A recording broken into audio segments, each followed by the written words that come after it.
శ్రీమాత్రే నమః. మా ఛానల్ ద్వారా చూస్తున్నటువంటి ప్రేక్షక మిత్రులందరికీ నమస్కారాలు. చాలామంది మా యొక్క ఛానల్ ప్రోగ్రామ్స్ అన్నీ చూస్తున్నారు. మాకు అది వ్యూవర్స్లో కనబడుతున్నారు, లైక్స్లో కనబడుతున్నారు, కానీ సబ్స్క్రైబింగ్లోనూ షేరింగ్లోనూ చాలా తక్కువ కనబడుతున్నారు. మిత్రులందరికీ ఒక చిన్న రిక్వెస్ట్, మీకు నచ్చింది కదా, జస్ట్ లైక్, సబ్స్క్రైబ్, అలా షేర్ అనగానే మీ యొక్క ఫేస్బుక్లోనూ ఇన్స్టాలోనూ వెళ్ళిపోతుంది కదా, మీ మిత్రులు కూడా తెలిసిపోతుంది కదా. మా ఛానల్ని ఒక్కసారి అలా ప్రమోట్ చేయండి. ఇది ఒకటి మీరు మాకు చేసే ఒక మంచి సేవా కార్యక్రమం. ఈ సద్గురు జ్యోతిషాలయం నుంచి ఈ యొక్క జూన్ నెల ద్వాదశ రాశులకి గోచార రీత్యా రాశి ఫలితాలు ఎలా ఉన్నాయి అనేది మనం తెలుసుకోబోతున్నాం. ప్రతి ఒక్కరికి జాతకం అంటే ఒక క్యూరియాసిటీ. నాకు ఈ నెల ఎలా ఉంటుంది, ఆరోగ్యంగా బాగుంటానా, ఆర్థికంగా బాగుంటానా, నాకు వివాహం అవుతుందా, సంతానం అవుతుందా, ఉద్యోగం ఉంటుందా, ఉద్యోగం పోతుందా, ఈ క్రైసిస్ ఉంది కదా, వ్యాపారం ఎలా ఉంది, రాజకీయంగా నేను బాగుపడనా, ఇలా ఎన్నో ప్రశ్నలతో సతమతమడే ఈ 12 రాశుల వాళ్ళకందరికీ కూడాను ఈ నెల మీ యొక్క రాశి గుణాలు ఎలా ఉన్నాయి, తర్వాత గ్రహాలన్నీ కూడా ఎలా ఉన్నాయి అని కూడా చెప్పబోతున్నాం. మళ్ళీ ఈ యొక్క జాతకం చూడగానే మీ జీవితం మారిపోతుంది అనుకుంటున్నారా? కాదట. మీరు పుట్టినప్పటి నుంచి ఆఖరి గడిల వరకు ఆ విధాత మీ తల మీద రాసేసి ఉంటాడు, మీకు ఇవి జరగాలి, ఇవి జరుగుతుందని. ఖచ్చితంగా అవే జరుగుతుంది. మరి మీరెందుకు చెప్తున్నారండి అని అంటే, ఒక వెళ్తున్నటువంటి ఒక దారిలో స్పీడ్ బ్రేకర్స్ మధ్యలోనే పుట్టుకొస్తుంది కదా రోడ్లో, అలాగే ఈ స్పీడ్ బ్రేకర్స్ అనమాట ఈ యొక్క జాతకం. అలా మీరు క్షేమంగా వెళ్ళాలి, ఇక్కడిక్కడ స్పీడ్ బ్రేకర్స్ ఉన్నాయి, జాగ్రత్తగా ఉండండి అని ఒక తెలిపే ఒక ప్రక్రియ మాత్రమే ఈ యొక్క జాతకం. తర్వాత చాలామంది ఈ యొక్క జాతకం తెలుసుకోవాలనుకుంటారు. మా లాంటి వాళ్ళ దగ్గరనో లేదా చాలామంది సద్గురుల దగ్గర అంతా కూడా అడుగుతూ ఉంటారు, గురుగారు నాకు చాలా అప్పులు ఉన్నాయి, నాకు ఈ జాతకం చెప్పనంటే. అప్పులు ఉన్నాయనంటే అప్పులు తీర్చండి, ఉద్యోగమో వ్యాపారమో చేసి. జాతకం చెప్తే అప్పులు తీరవు, క్లియర్ ఒకటి. తర్వాత మీరు తెలుసుకోవాలనుకుంటున్నారు, మీ పరిసర ప్రాంతాల్లో ఉన్నటువంటి గురువులనో లేకపోతే మా దగ్గర అడగాలనుకున్నాను అనుకోండి, ఇల్లీగల్ అఫైర్స్ గురించి ఏది అడగండి. మనం తప్పులు చేసి వాళ్ళని అడగడం ఏంటి, అది కాదు, అలా కూడా అడగకూడదు. తర్వాత చిన్నపిల్లలు ఖచ్చితంగా 21 సంవత్సరాల లోపు వాళ్ళు ఈ జాతకాలంతా కూడా చూడకండి.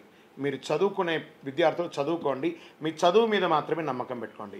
మరియు ఇంకొక రిక్వెస్ట్, 60 నుండి 65 సంవత్సరాల పై చిలుకు వాళ్ళు దయచేసి జాతకం చూడక్కర్లేదు. ఎందుకంటే 60 సంవత్సరాల్లో మీరు 60 వసంతాలు చూసుంటారు, తెలుగు అన్ని రాసుల్ని మీరు చూసుంటారు. కాబట్టి మీరు దైవానికి సమానం, కాబట్టి మీరు జాతకం తెలుసుకోకర్లేదు. మీ ఆరోగ్యం పట్ల మాత్రం జాగ్రత్త చేసుకుంటాం. రైట్.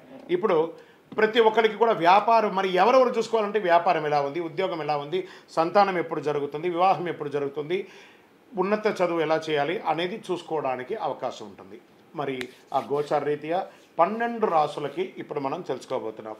జ్యోతిషాస్త్రరీత్యా ద్వాదశ రాశుల్లో 12వ రాశి అయినటువంటి మీనరాశి మిత్రులారా, మీరు పూర్వభాద్ర నక్షత్రం 4వ పాదం, ఉత్తరాభాద్ర నక్షత్రం 1, 2, 3, 4 పాదములు, రేవతి నక్షత్రం 1, 2, 3, 4 పాదాలకు జన్మించిన మీరు మీనరాశి వారిగా పరిగణించబడుతున్నారు. మీకు ఈ నెల శుభాశుభ ఫలితాలు ఎలా ఉన్నాయంటే, ఎలాగూ ఏళ్నాటి ప్రభావం, శని యొక్క ప్రభావం ఉంది. 12వ స్థానంలో సంచరిస్తున్న మీనరాశి మిత్రులకి జూన్ నెలలో సూర్యుడు 3వ స్థానంలోనూ 3, 4 స్థానంలోనూ అనుకూలంగా, 4వ స్థానంలో కాస్త ప్రతికూలంగా, అంగారకుడు 2వ స్థానంలో ప్రతికూలంగా, బుధుడు 3వ స్థానంలో 3, 4 స్థానాల్లో చాలా అనుకూలంగా, శుక్రుడు 3, 4 స్థానాల్లో అనుకూలంగా, గురువు 3వ స్థానంలో ప్రతికూలంగా, శనీశ్వరుడు 12వ స్థానంలో ప్రతికూలంగా, రాహు జన్మస్థానంలో, కేతువు 7వ స్థానంలో ప్రతికూలంగా ఉన్నారు. ఈ నెల మీనరాశి వారికి కాస్త ప్రతికూలతనే ఎక్కువ ఉందని కూడా చెప్పచ్చు. అనుకూలమైనటువంటి గ్రహాలు కొన్ని ఉన్నా కాస్త ప్రతికూలత ఎక్కువ ఉంది. మొదటి 2 వారాలు చాలా అనుకూలంగా ఉంటుంది, 3, 4 వారాల్లో కాస్త పని భారం చాలా ఎక్కువ ఉంటుంది. వ్యాపారంలో కాస్త అస్థిరత్వం ఏర్పడుతుంది. నెల చివరిలో మళ్ళీ పుంజుకుంటారు, మళ్ళీ యొక్క రీఛార్జ్ అవుతాను. వ్యాపారస్తులకి కొత్త ప్రయత్నాలు ఏది చేయకండి, ఒక 2-3 నెలలు పోస్ట్పోన్ చేయండి. చేసే పనులు, నిర్ణయాలు తీసుకునేటప్పుడు 1కి 4 సార్లు ఆలోచించి ప్రణాళికాబద్ధకంగా ప్రయత్నం చేయండి. ప్రతి విషయాన్ని నిర్ణయం తీసుకునేటప్పుడు ఇతరులతో సంప్రదించండి మీ పెద్దవాళ్ళతోనూ, భార్య భర్తతోనూ, భర్త భార్యతోనూ సంప్రదించి ఇది చేయవచ్చా చేయకూడదా అని చెప్పి తెలుసుకొని చేయండి. పారిశ్రామికవేత్తలకి ఆర్థికమైనటువంటి ఇబ్బందులు వచ్చే అవకాశాలు ఉంటాయి. మిషనరీస్ యొక్క ఇబ్బందులన్నీ కూడా వస్తుంది. వనరులు లేకపోవడంతో, పెట్టుబడులు లేకపోవడంతో ఇబ్బందులు పడే అవకాశాలు చాలా ఉన్నాయి. ఆరోగ్యం, ఆహారంపై నిర్లక్ష్యం తీసుకోకండి. ఈ యొక్క junk foods, road side foods మీకు ఈ నెల చాలా జాగ్రత్త అని చెప్పారు. దానివల్ల మీ యొక్క ఆర్గన్స్ ఏమైనా దెబ్బతినే అవకాశాలు ఉన్నాయి, జాగ్రత్త. ఉద్యోగస్తులకి పై అధికారుల నుంచి, ఆఫీసర్స్ నుంచి ప్రెషర్ అనేది ఎక్కువ ఉంటుందని చెప్పొచ్చు. తద్వారా బాధ్యత పెరుగుతుంది, ఉద్యోగంలో కాస్త అస్థిరత్వం పెరుగుతుంది. శుభకార్యాలు చేసే అవకాశం ఉంది. బంధువులతో సహాయ సహకారం లభిస్తాయి. వివాహం కాని వారికి యోగం, పెద్దల యొక్క సహాయ సహకారాలు లభిస్తాయి. అన్నదమ్ముల మధ్య మనస్పర్ధలు వచ్చే అవకాశాలు చాలా ఉన్నాయి. రాజీ ధోరణితో కూర్చొని మాట్లాడుకోండి. అనవసరమైనటువంటి విషయాలు మీకు సంబంధం లేదా అసలు మాట్లాడకండి, ఎంట్రే అవ్వకండి. నోరు అదుపులో పెట్టుకోండి. గమ్ గణపతి నమ సైలెంట్గా ఉండడానికి ప్రయత్నం చేయండి. ఎదుటి వారితో మాట్లాడేటప్పుడు వారి యొక్క సంస్కారం వారికి ఇవ్వండి, వారి యొక్క విలువనివ్వండి. వారితో మాట్లాడియండి, మీరు వినండి, మీరు మాట్లాడడం మానేయండి. దంపతుల మధ్య మాట పట్టింపులు వచ్చే అవకాశాలు ఉన్నాయి. అనవసరమైనటువంటి చర్చలకి, గాసిప్స్కి దూరంగా ఉండండి. కలహాలు వచ్చేదే అక్కడే. సోషల్ మీడియాకి దూరంగా ఉండడానికి ప్రయత్నం చేయండి. మధ్యవర్తిత్వం అవన్నీ కూడా చేయకండి. రాజకీయపరమైనటువంటి ఇబ్బందులు చాలా ఉన్నాయి.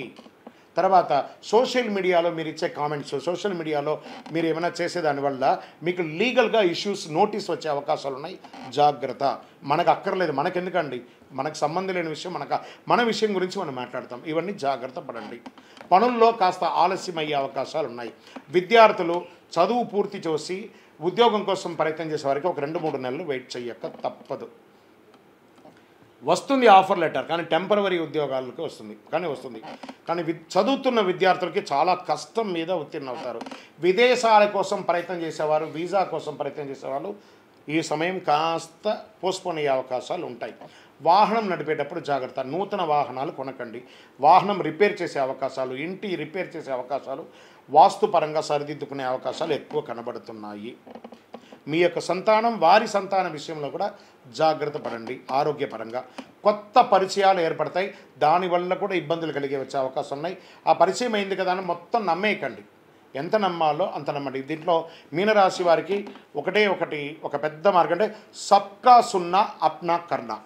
ఇది ఒకటి గుర్తుపెట్టుకోండి. అందరిది వినండి, మీకు తోచింది మీరు చేయండి, అప్పుడే మీకు బాగుంటుంది. 1-2 సార్లు ఆలోచించి నిర్ణయం తీసుకోండి. మళ్ళీ ఆహార విషయంలో జాగ్రత్త చెప్తున్నాను, జాగ్రత్త. స్పోర్ట్స్ వారికి మిశ్రమం, వ్యవసాయదారులకి బాగుంటుంది. మీడియా రంగం వారికి కూడా మిశ్రమమే. ఐటీ రంగం వారికి ఉద్యోగం కాస్త గడ్డు ఈ సంవత్సరం. ఈ నెల కొంచెం జాగ్రత్త పడండి. చంద్రాష్టమం జూన్ 17/6/2024 12:35 ఉదయం నుండి 19/6/2024 11:06 వరకు చంద్రాష్టమం ఉంది. 2.5 రోజులు. వాహనం నడిపేటప్పుడు, షూరిటీ సంతకాలు చెప్పేటప్పుడు, ఎవరితోనా పెద్దవాళ్ళతో వీళ్ళతో మాట్లాడేటప్పుడు జాగ్రత్త. పింక్ కలర్, బ్లూ కలర్ ఈ నెలంతా కూడా మీకు చాలా కలిసి వస్తుంది.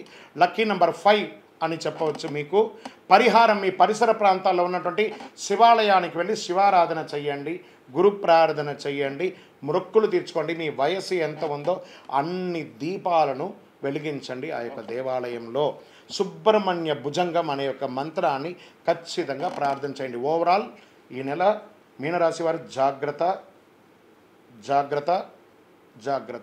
చాలా జాగ్రత్తగా ఉండండి. ఇది మిమ్మల్ని ఏదో భయపెట్టడానికి కోసం చెప్పడం కాదు. గ్రహాలు అలా ఉన్నాయి కాబట్టి మీరు ఏదో అయిపోదు, ఉన్న దాంట్లో జాగ్రత్త పడితే చాలు కదా. మనం రోడ్డు మీద ప్రయాణం చేస్తూ ఉంటే స్పీడ్ బ్రేకర్ వస్తుంది, తెలియకుండా పోతే గుద్దుకుంటారు.